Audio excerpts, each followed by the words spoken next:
Qui a le goût de prier des prières d'impact? Ah, ça c'est bon, super.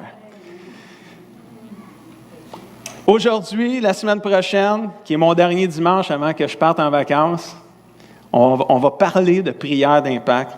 Et la première prière que j'aimerais qu'on regarde aujourd'hui, je vous le dis, ce n'est pas des prières compliquées, mais des prières simples sont des prières d'impact.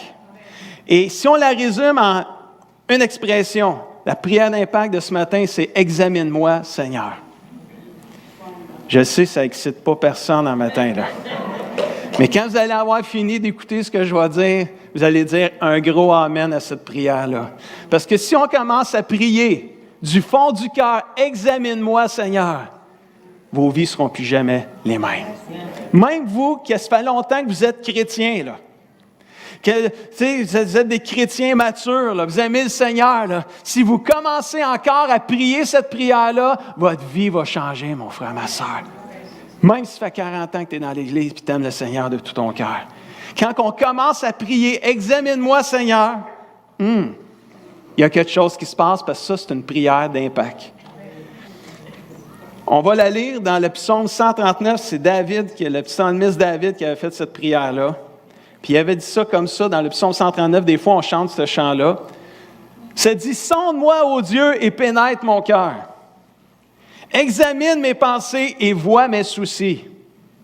Considère si je suis le chemin du mal, si je suis en train de suivre le chemin du mal, et dirige-moi sur la voie de l'éternité. » Combien sont prêts de prier cette prière-là ce matin? OK, super. À go, on va la dire ensemble. 1, 2, 3, go. Sonde-moi, ô Dieu, et pénètre mon cœur. Examine mes pensées et vois mes soucis. Considère si je suis le chemin du mal et dirige-moi sur la voie de l'éternité. Amen. On va la décortiquer en 4 parties, cette prière-là, ce matin. Je sais que d'habitude, j'ai 3 points, mais je vais en avoir 4 ce matin. Je m'en vais en vacances bientôt, fait que je mets le maximum, là. Première partie, sonde-moi ou sonde mon cœur, ô Dieu. Sonde-moi, ô Dieu, pénètre mon cœur. Qu'est-ce que ça veut dire, sonder? Je suis allé chercher le mot hébreu, sonder, parce que tout ce qui est l'Ancien Testament, c'est hébreu. Tout ce qui est Nouveau Testament, c'est écrit en grec. Donc, sonde-moi, le mot sonde-moi, sonder, le verbe sonder en hébreu veut dire kakar. Ça fait bizarre un peu à prononcer, mais c'est quand même kakar. Ça veut dire explorer en profondeur. C'est plus que juste gratter la surface. On s'en va en profondeur. Quand on dit au Seigneur, sonde mon cœur, au Dieu, des fois on ne réalise pas, mais on est en train de dire au Seigneur, va gratter en profondeur, va explorer en profondeur ce qu'il y a dans mon cœur. C'est explorer pour en reconnaître l'état. C'est pas assez la surface. Il faut aller voir en dedans. Puis quand on va voir en dedans, c'est là qu'on voit vraiment l'état de notre cœur, comment ce qui est. C'est explorer pour en reconnaître l'état, pour découvrir ce qui est caché. Est-ce que vous voulez toujours prier, sonde mon cœur, ô Dieu?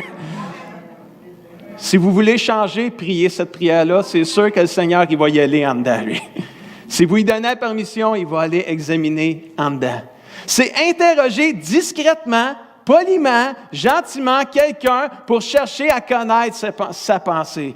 C'est vraiment ça que ça veut dire le mot sonder quand on dit sonde mon cœur. Donc en priant cette prière d'impact, on donne la permission à Dieu de venir explorer en profondeur ce qu'il y a dans notre cœur de caché dans le but de le changer pour le rendre pur. Alléluia. Quelle belle prière d'impact. Pourquoi demander à Dieu de sonder notre cœur? Puisqu'il connaît déjà tout de nous. Bien, Jérémie 17, 9 nous donne une réponse. Pourquoi il faut demander à Dieu de sonder notre cœur? Parce que dans Jérémie 17, 9, ça dit « Le cœur humain est plus trompeur que tout. Personne ne peut le guérir, personne ne peut le comprendre. Le cœur humain est plus trompeur que tout. » Il y a des fois qu'on peut même penser qu'on est correct, mais peut-être qu'on ne l'est même pas. Parce que le cœur humain, sans Jésus, il est trompeur. Le cœur humain ne peut même pas être guéri sans Jésus. Puis le cœur humain, il est difficile à comprendre. Alors, quand on ose prier, quand on prend notre courage à deux mains et qu'on prie cette prière audacieuse de dire « Sonde mon cœur, ô Dieu », c'est parce qu'on veut être sûr qu'on ne se trompera pas. Parce que si on y va nous-mêmes, on pourrait se faire tromper. Parce que le cœur humain est trompeur. Mais l'autre verset d'après, le verset 10, est plus inspirant. Il dit, « Moi, dit le Seigneur, je vois jusqu'au fond du cœur. Je perce le secret des consciences. » Aïe, aïe, moi j'ai tellement aimé ça quand j'ai lu ça. J'ai dit, aïe, aïe, c'est hot ça. Ça, c'est le Dieu que j'aime. C'est le Dieu que je sers. Et c'est surtout celui que je veux dire, sonde mon cœur, ô Dieu. Parce que lui, il va venir explorer en profondeur, mais il va venir percer les secrets de ma conscience. Wow! Et Dieu, il dit à la fin, il dit, ainsi, parce que je peux aller sonder les cœurs, parce que je connais le plus profond des cœurs, parce que je suis capable de percer le secret des consciences, ainsi je peux traiter chacun selon sa conduite et le résultat de ses actes avec justice.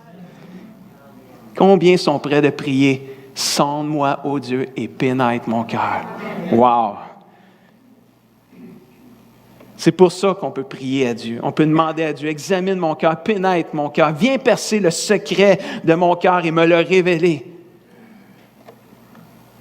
Psaume 147 nous dit, verset 3 nous dit, le Seigneur guérit ceux qui ont le cœur brisé et il soigne leurs blessures. Sans le Seigneur, le cœur est incurable, il n'est pas guérissable, personne ne peut le guérir. Mais avec Dieu, il peut guérir les cœurs brisés. Fait, peu importe t'es qui ce matin, tu as besoin de Jésus pour guérir ton cœur. Oh non, moi, là, pasteur, mon cœur, il n'est pas... non, tu ne sais pas. Prie donc, sonde mon cœur, ô Dieu. Laisse Dieu te le dire que tu es correct. Parce que s'il te le dit, c'est vrai que tu es correct. Mais quand on prend le temps de prier, examine mon cœur, Seigneur, pénètre en profondeur, regarde ce qu'il y a dedans, Seigneur, parce que dans le fond de mon cœur, je veux un cœur pur devant toi, mon Dieu. Le Seigneur, il va le faire. Mais le Seigneur guérit les cœurs brisés, il soigne les blessures. Qui est prêt aujourd'hui à oser prier? Examine mon cœur en profondeur, Seigneur. Qui osera ajouter? Examine mes pensées et vois mes soucis. Qui ajoutera à examine mon cœur, pénètre mon cœur? Qui osera ajouter? Examine aussi mes pensées et vois mes soucis, mes inquiétudes, mes peurs, mes craintes. Là, on part du cœur, on s'en va d'un pensée. Avez-vous remarqué ça? Hey, c'est vrai ça, pasteur. On part du cœur, sonde mon cœur, puis après ça, c'est dit, examine mes pensées. Ça marche souvent ensemble. Hein? Ce qu'il y a dans le cœur, ça en va d'un pensée. Ou ce qu'il y a des pensées, ça en va dans le cœur. En tout cas, ça fait ça de même. Et là, on est en train de dire, Seigneur, regarde aussi mes pensées. Regarde mon cœur, mais regarde mes pensées.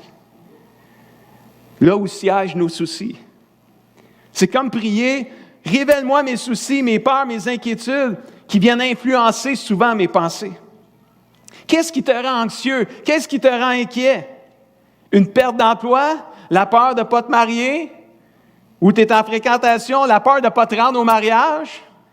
La peur de l'avenir? Avec tout ce qui se passe, là, as-tu le goût d'aller en avion? Je ne sais pas, Sophie aussi. Là. Sophie, c'est d'autres choses, mais il y a quand même eu des tueries un peu partout récemment. Rien de sécurisant de se promener nulle part, aussi bien d'être prêt à rencontrer notre Dieu, frères et sœurs. Sois prêt maintenant. Peu importe ce qui va arriver, tu vas être prêt. La peur de l'avenir, la peur de mourir, la peur de manquer d'argent à la retraite, la peur de l'échec, la peur de réussir. Tes enfants qui te causent des soucis ou tes parents qui te causent des soucis. Une crise familiale, une crise de couple, la peur de perdre quelque chose ou quelqu'un, peu importe. Qu'est-ce qui te fait peur? Qu'est-ce qui t'inquiète? Pourquoi pas demander au Seigneur, examine mes pensées et vois mes soucis, oh Dieu. Il va te le révéler. J'ai lu une pensée cette semaine qui est venue me dire, qui disait ceci, « Ce que nous avons le plus peur révèle là où nous avons confiance en Dieu le moins. » J'ai eu de la misère à dire « Amen » à celle-là. Je l'ai réfléchi comme il faut, j'ai dit « Aïe, aïe, c'est quand même profond ça. » Ce qu'on a le plus peur révèle là où nous avons confiance en Dieu le moins. Parce que si tu donnes ta peur au Seigneur, tu n'as plus peur, tu as confiance qu'il va intervenir. Ça ne veut pas dire que tu n'as pas de peur, c'est que tu prends ta peur et tu la donnes au Seigneur. Et là, il y a une paix qui vient. Là. Parce que là, tu as confiance que Dieu va intervenir dans la peur que tu avais. Amen. Quand nous disons « Examine mes pensées, Seigneur, révèle-moi mes soucis et mes peurs », on est en train de prier pour pouvoir vivre dans une paix surnaturelle ici-bas sur cette terre. La paix que Dieu veut pour tous ses enfants. Si tu es un enfant de Dieu, ton Dieu ce matin, il veut que tu vives dans la paix à tous les jours, frères et sœurs. Même s'il y a des difficultés dans ce monde, il y a une paix surnaturelle que seulement en Dieu qu'on peut aller trouver. Et lorsqu'on dit à Dieu, examine mes pensées, vois mes soucis, c'est parce qu'on veut vivre dans la paix de Dieu, frères et sœurs. On est en train, lorsqu'on prie comme ça, on est en train de prier pour pouvoir apprendre aussi à faire confiance à Dieu. Ça s'apprend à faire confiance à Dieu, frères et sœurs. Il y a plein de promesses pour ceux qui font confiance à Dieu. Saviez-vous ça? Dans le psaume 37, verset 5, ça dit « Confie ta vie au Seigneur ».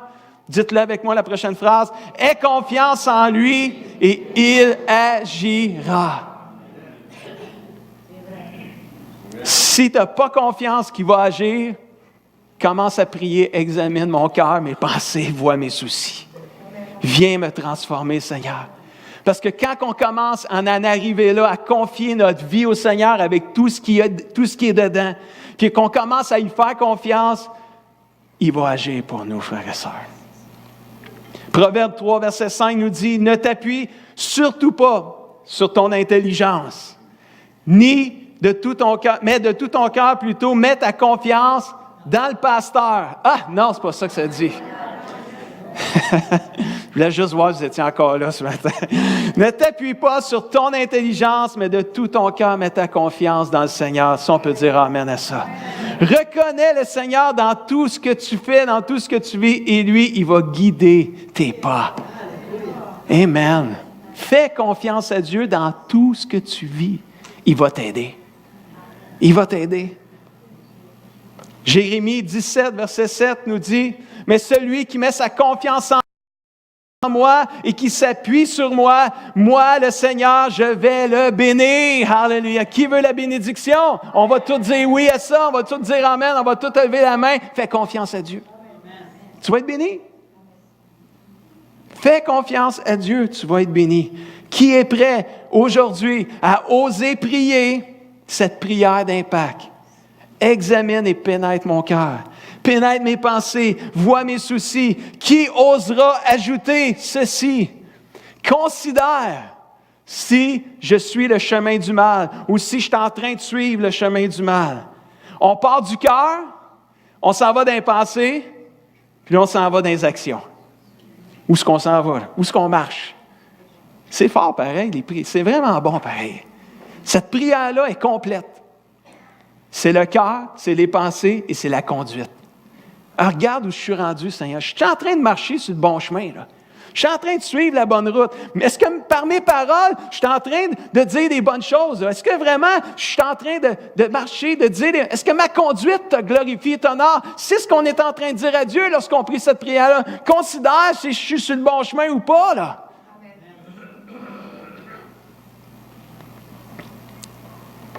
Révèle-toi à moi, Seigneur, pour me faire connaître si je vais bien, si je marche sur la bonne route. Qui est prêt de faire cette prière d'impact à Dieu ce matin? Quand on prie ce genre de prière, c'est parce qu'on veut changer et on veut laisser Dieu nous transformer. Arrêtons d'accuser les autres par rapport à leur conduite et trouver des excuses par rapport à la nôtre. Et commençons à prier le Seigneur de venir nous changer. Ouais, mais change l'autre aussi. Arrête de prier pour l'autre. Toi, commence à changer. Occupe-toi de toi. Ou, en québécois, c'est mêle-toi de tes affaires. Exactement. Mais c'est biblique aussi, c'est pas juste québécois, c'est biblique. 1 Thessaloniciens 14. Mettez votre honneur à vous mêler de vos propres affaires. Je le connais par cœur, ce verset-là. Mêle-toi de tes affaires. Arrêtons d'accuser les autres par rapport à leur conduite, puis à trouver des excuses par rapport à la nôtre. Commençons à prier cette prière d'impact-là. Dis, Seigneur, viens me changer, moi. Est-ce que ma conduite t'honore et te rend honneur, mon Dieu? Est-ce que ma conduite rend honneur à ton nom et à ta personne, Seigneur? Si le Saint-Esprit qui vit en toi te révèle des choses parce que tu pries cette prière-là, c'est sûr qu'il va te révéler des choses. Si le Saint-Esprit te révèle des choses, sentiments ou attitudes mauvaises que tu dois changer, mon frère, ma sœur, tourne-toi vers Dieu, demande-lui pardon et laisse-toi changer, il va le faire, il agira. Alléluia.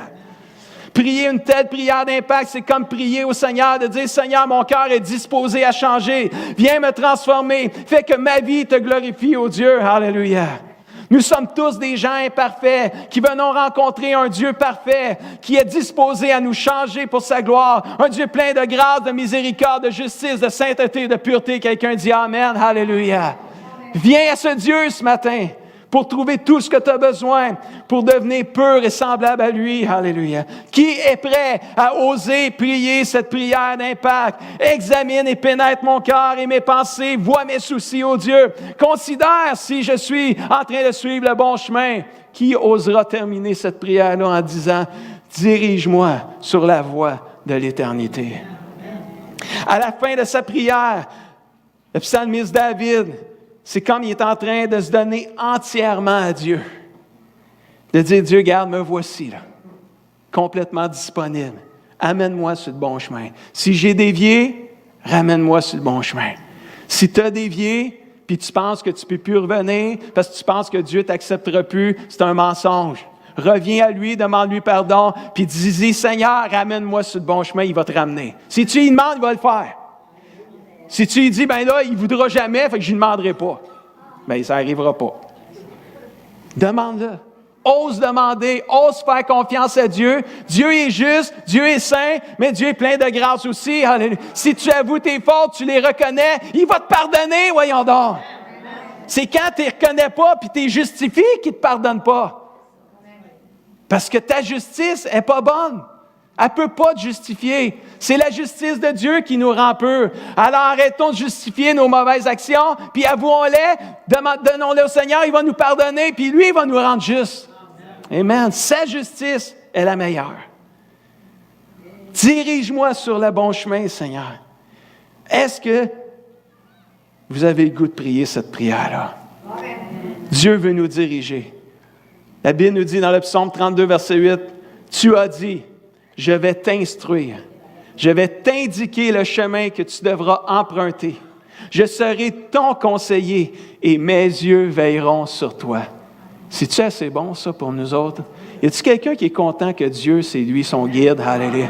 Es-tu content d'être un enfant de Dieu ce matin? Es-tu fier d'être un enfant de Dieu ce matin? Nous servons un Dieu qui veut nous instruire, nous indiquer le chemin qu'on doit emprunter. Il veut nous conseiller. Il veut veiller sur nous, frères et sœurs. Alléluia. Fais confiance à Dieu, mon frère, ma sœur, aujourd'hui. Laisse-le t'enseigner par sa parole. Commence à connaître sa parole. Commence à la méditer. Commence à la lire, à la pratiquer. Dieu promet de veiller sur toi. C'est une promesse. Alléluia.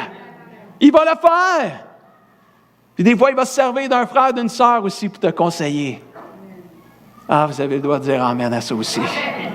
Parce que ça arrive souvent que c'est comme ça. Ça arrive souvent que Dieu se sert d'un frère, d'une sœur pour nous conseiller. Puis on ne le reçoit pas parce qu'on ne le discerne pas. Quand un frère ou une sœur nous parle, puis surtout qu'il le fait avec un amour, avec douceur, avec respect, peut-être que Dieu est en train de te parler au travers lui ou elle. Reçois-le. Ta vie pourrait être changée aussi à tout jamais. On va inviter Ben et Michel à s'approcher.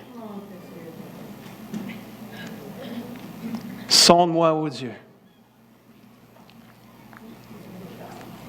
Ce qu'on va faire en terminant, Jason, tu peux rester là. Parce que je vais laisser la prière, là. Michel, il va chanter un chant, mais il n'y aura pas les paroles à l'écran. Si vous le savez, vous le chanterez. Si vous ne le savez pas, vous prierez cette prière-là. J'avais à cœur ça ce matin quand j'étais en train de me préparer pour finaliser. J'avais à cœur qu'on laisse la prière à l'écran. qu'on commence à la prier personnellement, chacun pour soi.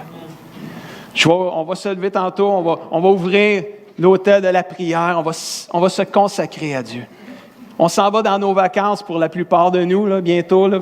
Il y en a qui sont déjà dedans. On a une bonne gang de parties déjà en vacances, mais on est quand même pas mal de monde ce matin. Merci d'être là.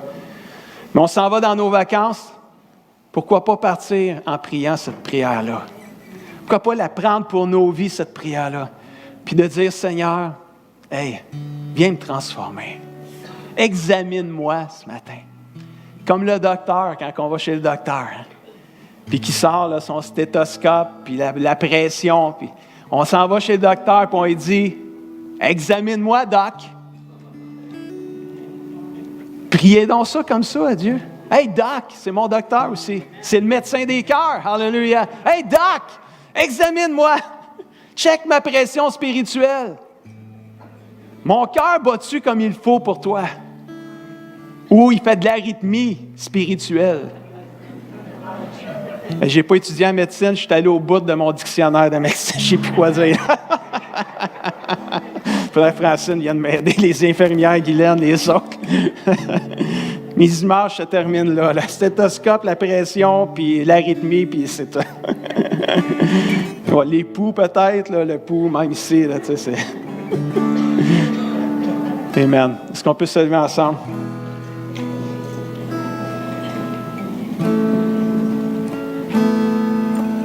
Qui est prêt de prier cette prière d'impact-là?